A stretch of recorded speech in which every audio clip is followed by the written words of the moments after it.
Apprehensively, Michael walked out over the rocks towards the stranger and called,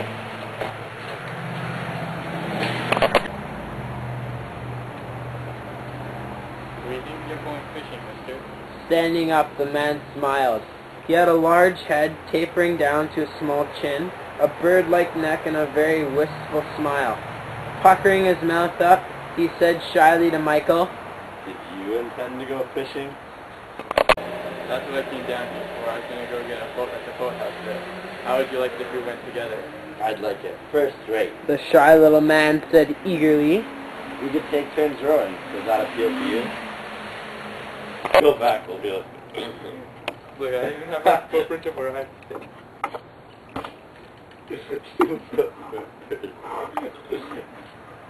Do it.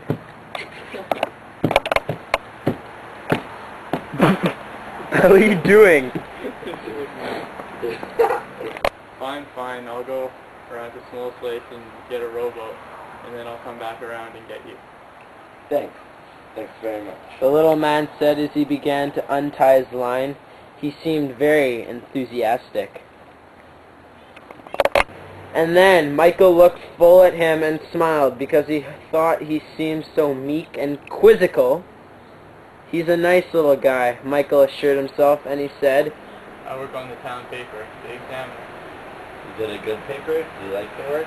"Yes, but it's nothing like a first-class city paper. I don't expect to work on it much longer. I want to get a reporter's job on a city paper. My name's Michael Foster."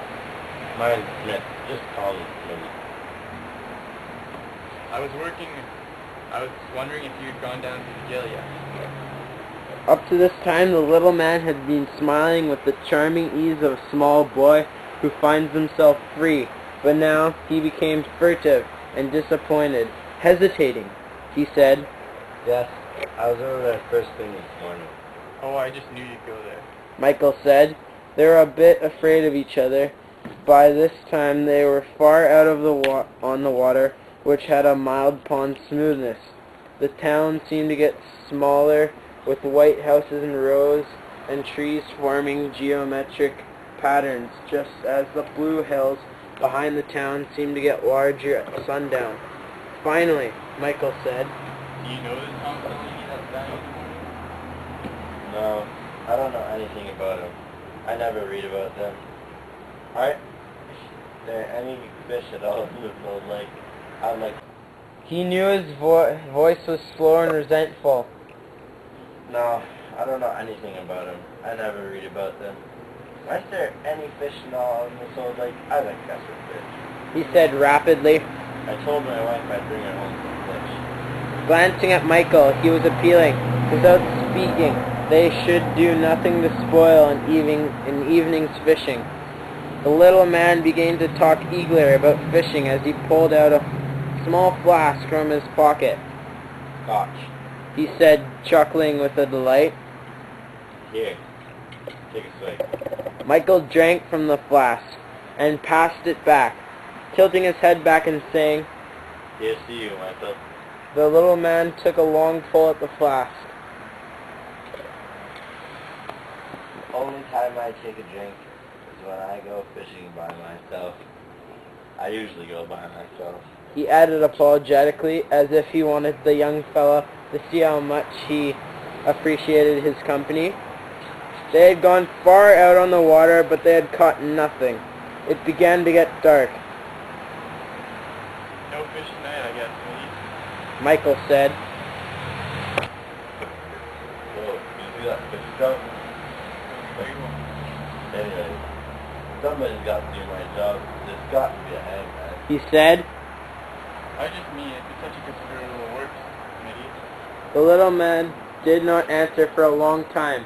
Michael rowed steadily with sweeping, tireless strokes.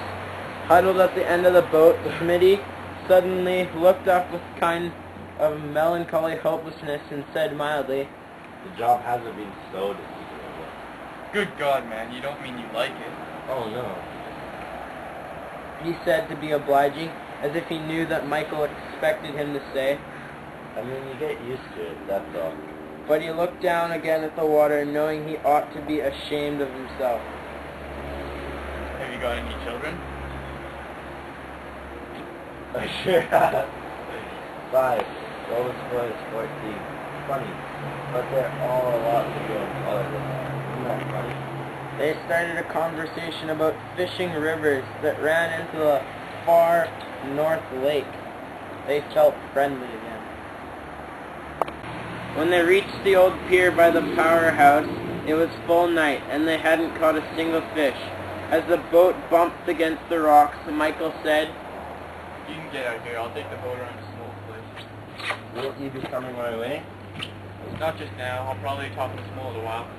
The little man got out of the boat and stood on the pier looking down at Michael. At 7 o'clock the next morning, Thomas Delaney was hung in the town jail. Whoa, he just got hanged. He did.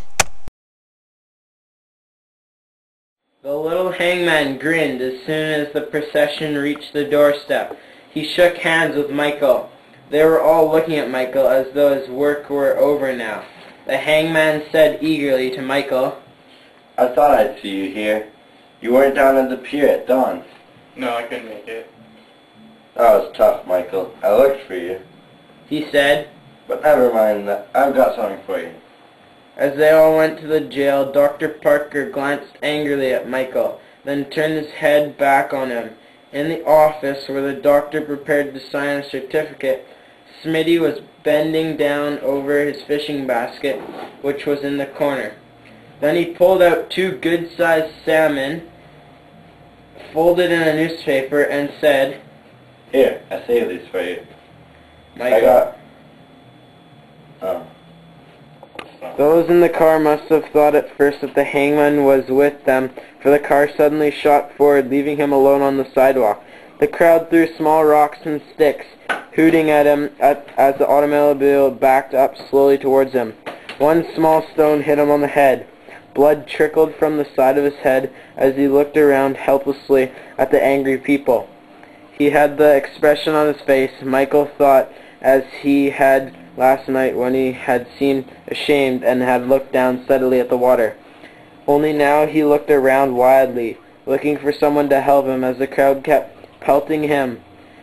Farther and farther, Michael backed in the crowd, and all the time he felt dreadfully ashamed, as though he were betraying Smitty, who last night had such a good neighborly time with him.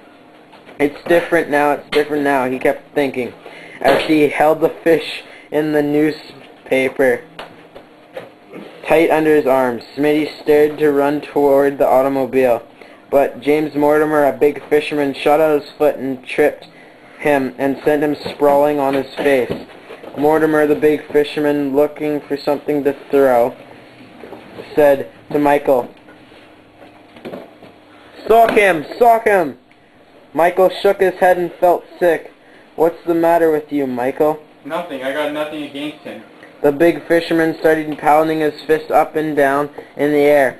"He just doesn't mean anything to me," Michael said quickly. The fisherman, bending down, kicked a small... "What are you holding there, Michael? What's under your arm?" "Fish." Throw something at him. Still in a fury, he snatched the fish and threw them one at a time at the little man, just as he was getting up from the road. The fish fell in the thick dust in front of him, sending up a little cloud. Smitty seemed to stare at the fish with his mouth hanging open. Then he didn't even look at the crowd. The expression on Smitty's face was as he saw the fish on the road, made Michael hot with shame, and he tried to get out of the crowd. Yesterday gon' be a throwback.